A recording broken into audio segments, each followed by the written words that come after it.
¿Qué tal, chicos? ¿Cómo se sienten hoy? Bajo perfil de los bolsillos estoy hoy, no hay nada. En este vídeo les voy a contar acerca de cómo hacer el mejor párrafo de este mundo. En definitiva, atenderemos su estructura. La información estará tan buena que te vas a quedar de cabeza. Pero lo primero que quiero que me digas es, en el proceso de construir el párrafo, ¿cómo te has sentido? ¿Qué dificultades has experimentado? Hemos tenido fallas. Hemos tenido errores. Lo sabía, has tenido muchísimos problemas. Entonces nada, quédate conmigo y quédate hasta el final, porque progresivamente te iré dando unos tips que van a configurar esos párrafos de manera increíble. Parecerás un premio Nobel, pero bueno, no esperemos más, comencemos ahora mismo. En principio, quiero que sepas que un párrafo no es más que un conjunto de oraciones relacionadas, ¿ok? Y que obviamente están articulados alrededor de una idea principal. Básicamente se utilizan para organizar la información acerca de una temática que estés estudiando y obviamente le va a permitir al lector comprender de forma fluida y coherente aquello que quieres decir. Cuando hablamos de su estructura, básicamente van a haber dos grandes elementos, o tres grandes elementos en realidad. El primero se trata de que hay una idea principal, la cual vas a acompañar de tu opinión personal. Esto significa que necesitas estar presente al momento de escribir. Recuérdalo, tú debes estar presente. Gracias por recordármelo. Y sí, es verdad, a ratos empezamos a escribir y nos olvidamos de nosotros mismos. Entonces, en esta idea principal, esa temática de la que vas a hablar, debe siempre estar acompañada de tu opinión. Luego entonces vendrían las ideas secundarias o de soporte y al final, pues nada más y nada menos que el cierre. ¿Te das cuenta qué sencillo es? Importante precisar que en las ideas de cierre también tu opinión personal debe estar vinculada. Si observas, hay una conexión entre lo que hay en la idea principal, que obviamente es una propuesta, una intencionalidad temática, luego vendría como un proceso de documentación, un proceso de argumentación tal vez, o de profundización de la idea sería el término clave, y al final otra vez volver a ser presente con la finalidad de que luego podamos conectar con próximos párrafos. Pila con eso. No sé qué más puedo hacer. Ahora bien, quiero darte unos tips. Cuando se trata de las ideas secundarias, esas que complementan la información, entonces te preguntarás, bueno, ¿de dónde las saco? Aquí es interesante tener presente que puedes utilizar datos, bases de datos para comentar estadísticas acerca del fenómeno que estás estudiando. También puedes hacer referencia a ciertos hechos o, ¿por qué no?, también hacer llamados de citas. Recuerda que cuando citas, automáticamente invitas a otro a tu texto. A otro, sí, claro. Recuerda que al escribir tú dialogas, tú interactúas con otras personas, con otros puntos de vista. Y también puedes tener ideas secundarias en forma de argumentos que sirven para darle mayor soporte al conjunto de información que estás posicionando. ¿Okay? Bueno, y para que lo podamos entender de mejor manera, vámonos con un ejemplo. En este caso, te estoy mostrando uno de los últimos artículos que hice con una persona que aprecio muchísimo, el doctor Víctor Martín, y en la cual estamos haciendo un homenaje muy merecido a la doctora Adriana Bolívar, quien ha dedicado toda su vida a entender y a explicar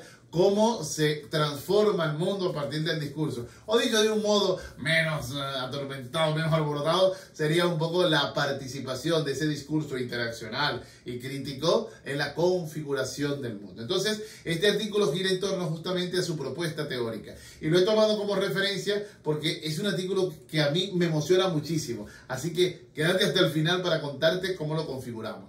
Vamos a empezar por, obviamente, un párrafo de referencia que es el que vamos a desmontar. Pila con eso. Como observas, en esta oportunidad estoy mostrándote la idea principal. Esta es resaltada. Leámosla juntos. Y dice: en la última década, los estudios del discurso han liderado el espacio de convergencia entre las ciencias del lenguaje y las ciencias sociales para explicar las relaciones entre, y ahí me quedo. Si te das cuenta, he subrayado el hecho de lo que he considerado en esta oportunidad la idea principal. Es decir, ese liderazgo de los estudios del discurso en ese espacio de convergencia entre ciencias del lenguaje y ciencias sociales. Ahí me detengo. Luego entonces viene una completitud y empiezan a manejarse las ideas secundarias. Observa esto. En la primera idea secundaria, la intención comunicativa que tenemos gira en torno a explicar un poco esa forma en que podemos evidenciar la participación del discurso en los espacios de convergencia y que hemos usado las investigaciones publicadas como evidencia. Hemos construido ideas secundarias a partir de una serie de citas. Quiero que observes el valor del punto y seguido y como una estrategia de escritura, de convencimiento, incluso de visualización, de fortaleza del estudio, es que en cada expresión construyamos, y este estilo es muy bueno, muy recomendado, fíjate bien, en cada afirmación tenemos la evidencia que lo acompaña.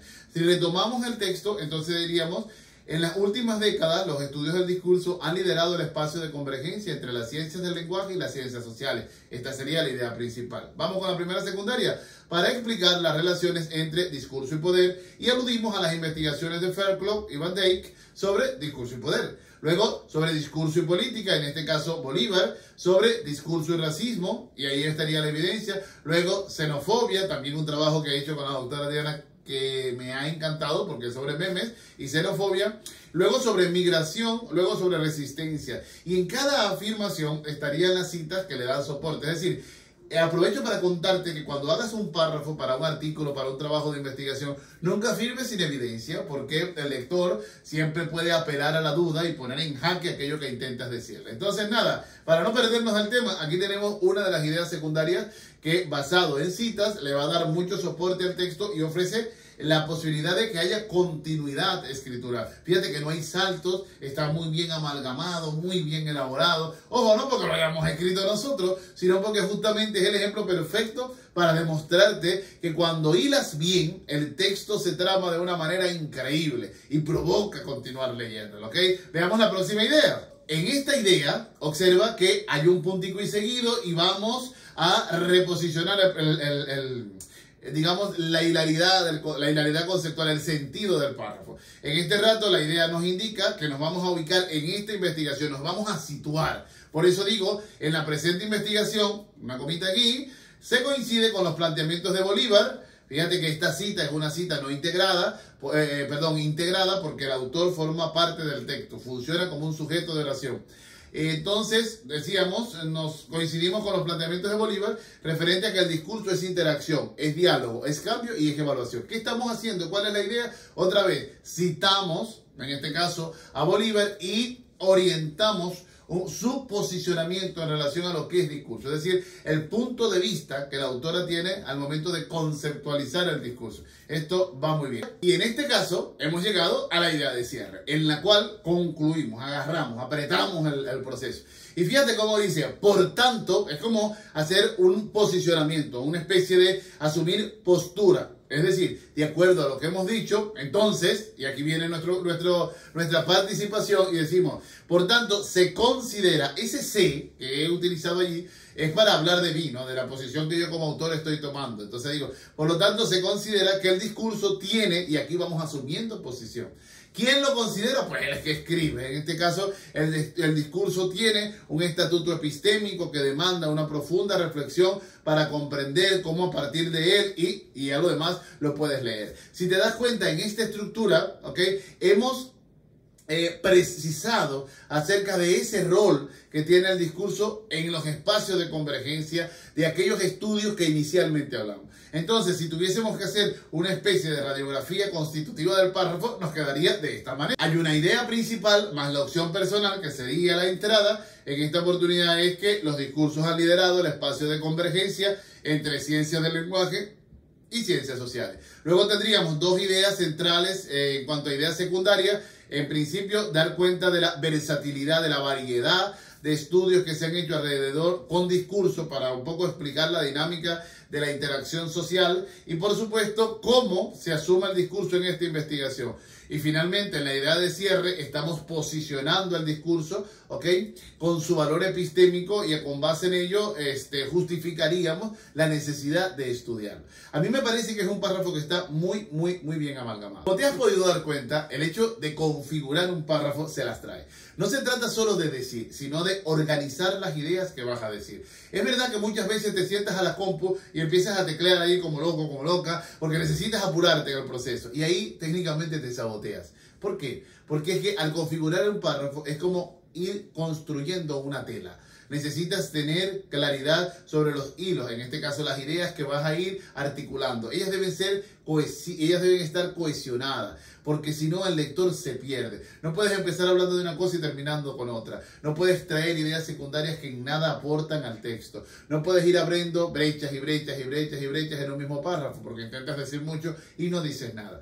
¿Cuál es el consejo que quiero darte? ¿Cuál es la orientación que quiero darte en este momento? Básicamente te invito a planificar lo que quieres hacer. ¿Te va a llevar un poco de tiempo? Claro que sí, pero vale la pena, por ejemplo, sentarte y decir, bueno, voy a escribir, qué sé yo, una introducción. La voy a hacer en 5 párrafos. Cada párrafo en promedio tendría 10 líneas, entre 8 y 10 líneas, chévere. En el primero, en la unidad temática central sería X. Luego en el segundo, Y. Ahora, entre X y Y, ¿cuál sería la distancia de ideas? ¿Cuáles serían las secundarias que voy a ubicar? ¿Cómo voy a cerrar el primer párrafo para luego conectarlo con el siguiente? Si te dedicas a estructurarlo, tu mente va a aprender que al escribir necesitas articular las ideas. Y te aseguro que con esta técnica, los problemas de escritura van a desaparecer. Entonces, es momento de ponerlo en práctica. Y para que no pierdas tiempo, empieza desde ya. Quiero decirte que si te ha gustado este vídeo, pues es tiempo de suscribirte, de compartirlo y por supuesto de dejar tus comentarios. Eso nos ayuda muchísimo a continuar animadísimos en la idea de hacer de nuestra comunidad de aprendizaje de la investigación, de nuestra comunidad de claves para investigar, un espacio brutalmente gigante. Gracias por estar acá y nos vemos en un próximo vídeo.